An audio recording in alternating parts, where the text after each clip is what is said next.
नमस्कार दोस्तों, स्वागत है आपका हमारे चैनल पर फिर से एक बार नई कहानी के साथ। तो चलिए बिना समय गवाए कहानी को शुरू करते हैं। शाम के 6 बज चुके हैं, लेकिन ऐसा नहीं है कि अब तो खाने की तैयारी कर ले। कभी टाइम पर खाना नहीं मिलता, वो भी हमारी इस कामचोर बहू के कारण। जमुना जी सोफे पर बैठी ज़ोर ज़ोर से चिल्लाते हुए बोल रही थी। उन्हें चिल्लाता देखकर उनके पति राजीव जी बोल पड़े, अरे चुप करो ना भाग्यवान, क्यों चिल्लाई जा रही हो?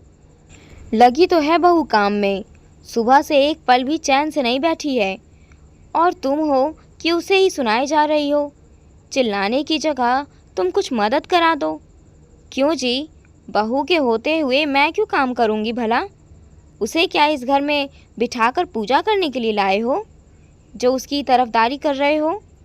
अगर मैं ना बोलूँ तो इस घर में कोई काम भी नहीं होगा।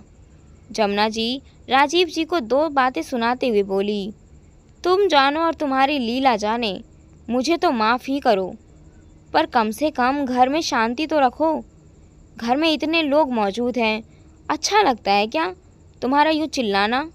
कहकर राजीव जी ने अपनी पत्नी जमुना जी के आगे हाथ जोड़ लिए और उठकर अपने कमरे में चले गए।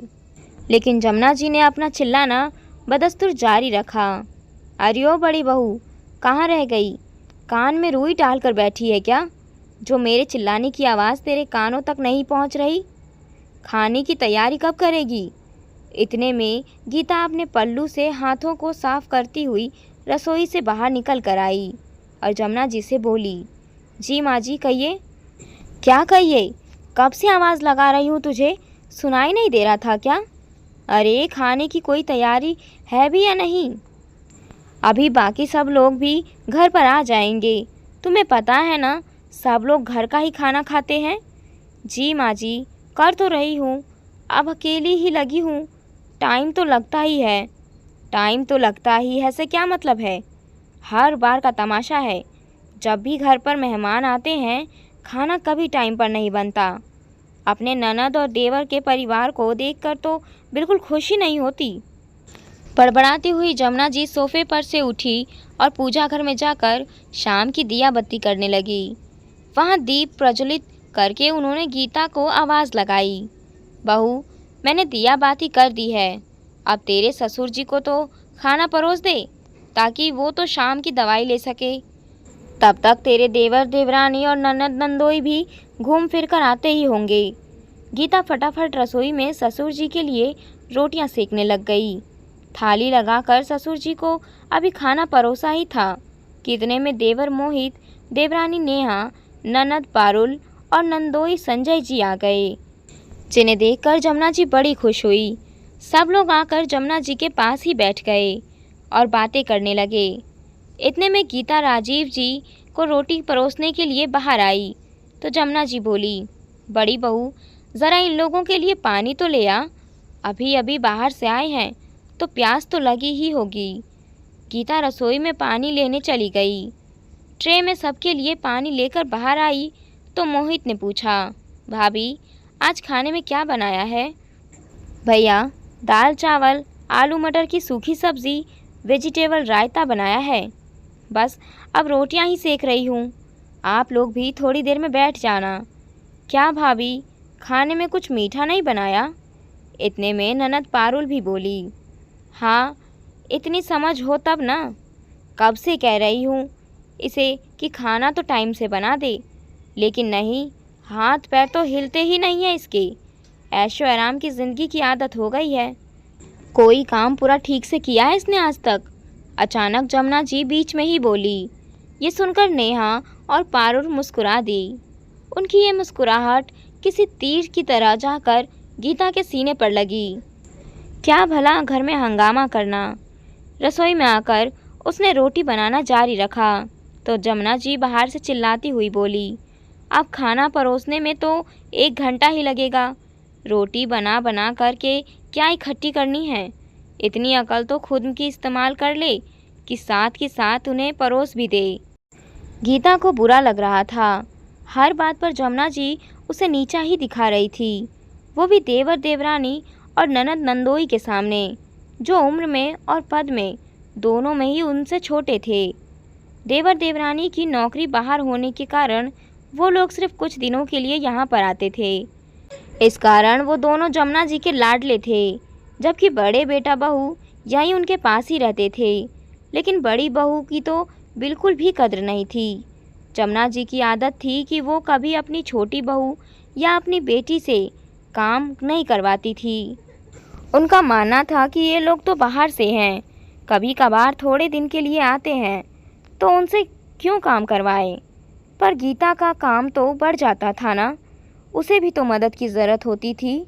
आज भी बिल्कुल बैठने का मौका नहीं मिला था, ना ही दिन में आराम किया था। सुबह घर का काम करने के बाद दोपहर के खाने की तैयारी की और उसके साथ ही सूखा नाश्ता तैयार करना शुरू कर दिया, क्योंकि जब देवर देवरानी ननद नंदोई अपने घर रवाना होंगे तो सूखा नाश्ता पैक करवा कर लेकर भी तो जाएंगे। इसलिए 2 तरह की नमकीन, मठरी, नमक पारे सब कुछ घर में ही बने थे। ये तो ससुर जी ने उनके 4 साल के बेटे मनन को संभाल कर रखा था, वरना और ज़्यादा परेशानी हो जाती। आज पूरे दिन भर वो अपने दादाजी के साथ ही जगह जगह घूमा था और अभी भी खाना खाते समय ससुर जी ने ही उसे अपने हाथों से खाना खिला रहे थे। लेकिन मनन दिन भर में इतना थक चुका था कि अब सोने की जिद कर रहा था, लेकिन ये किसी को नहीं दिख रहा था। थोड़ी देर बाद जमुना जी फिर गीता को चिल्लाई, अरे बहू, तुझे कहा था ना इन सब को भूख लग रही है, फटाफट खाना परोस कर ले आ। ये सुनकर राजीव जी बोले, अरे वो रोटी सेक तो रही है, तो खाना परोसने का काम तो तुम लोग कर सकते हो ना। दिख नहीं रहा है कि मनन भी उसे परेशान कर रहा है, थोड़ी तो मदद करवा दो। अरे वाह, हम भी तो अकेले घर संभालते थे, हमारे लिए दया नहीं आती थी, बड़ी बहू के लिए कैसे दया आ रही है। ये लोग कभी कभार तो यहाँ आते हैं, कम से कम इन्हें आराम से बिठाकर रोटी तो खिला ही सकते हैं ना। अपने घर में तो ये लोग काम करते ही है ना। जमुना जी चिढ़ते हुए बोली। उनकी बात सुनकर राजीव जी हैरान रह गए, पर सबसे ज़्यादा हैरानी उन्हें इस बात की हो रही थी कि इतनी बहस देखकर भी उनकी छोटी बहू तो बहू बेटी भी उठकर नहीं आई और ना ही दोनों के पतियों ने कुछ कहा। आखिरकार राजीव जी उठे और खुद ही रसोई में जाकर बर्तन उठाकर बाहर लाने लगे।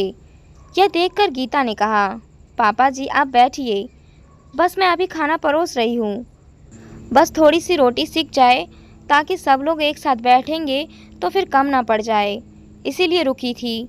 कोई बात नहीं बहू, तुम रोटी सेको, मैं कर रहा हूँ ना, कुछ बोलने की ज़रूरत नहीं है, राजीव जी ने उससे कहा। ये देखकर गीता चुप हो गई और रोटी सेकने लगी। राजीव जी बाहर बर्तन लेकर आए और डाइनिंग टेबल पर सबके लिए थाली लगाने लगे। ये देखकर जमुना जी बोली, ये क्या तमाशा लगा रखा है आपने? कहाँ गई वो आपकी कामचोर बहू जो अब बुढ़ापे में आपसे काम करवा रही है? पापा, हमें तो ये उम्मीद नहीं थी कि भाभी आपसे काम करवाती है, अचानक पारुल भी बोली। रहने दीजिए पापा जी, आप तो बैठिए, अगर भाभी हमें खाना नहीं परोस सकती है तो हम अपनी थाली खुद ही लगा लेंगे, नेहा ने भी कहा। हाँ पापा, हमें नहीं पता था कि भाभी आपके साथ ऐसा व्यवहार करती है, मोहित ने भी कहा। नहीं बेटा, मेरी बड़ी बहू जितना मेरा ध्यान रखती है ना, उतना तो मेरी छोटी बहू और मेरी बेटी ने भी कभी नहीं रखा।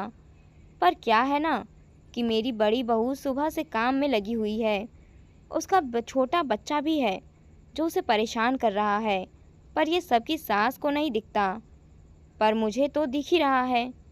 अब तुम लोग तो यहाँ मेहमान हो, तो मेहमानों को तो खाना घर के लोग ही परोसते हैं ना, तो ये तो मेरा भी कर्तव्य है कि मैं तुम्हें बिठाकर खाना ज़रूर खिलाऊंगा। तो तुम लोग बैठो, बस मैं अभी तुम सबको खाना परोसता हूँ। कहते हुए राजीव जी अपने काम में लग रहे थे। ये देखकर जमुना जी, नेहा और पारुल शर्मिंदा होते हुए खुद ही रसोई में आ गई। भाभी आप जाइए, जाकर पहले मनन को सुला दीजिए, तब तक मैं रोटी सेकती हूँ, नेहा ने कहा। हाँ भाभी, मैं खाना परोस रही हूँ, आप जाकर मनन को सुला दीजिए, पारुल ने कहा। हाँ बहू, हम लोग कर लेंगे, मनन परेशान हो रहा है, पहले उसे देख ले। कहते हुए जमुना जी और पारुल थाली लगाने लगी। वहीं नेहा रोटियां सेकने लगी। गीता बाहर आने लगी तो देखा मनन ससुर जी की गोद में था। उनकी गोद से मनन को लेते समय उसने ससुर जी का धन्यवाद किया और ससुर जी ने उसके सिर पर हाथ रखकर उसे आशीर्वाद दिया।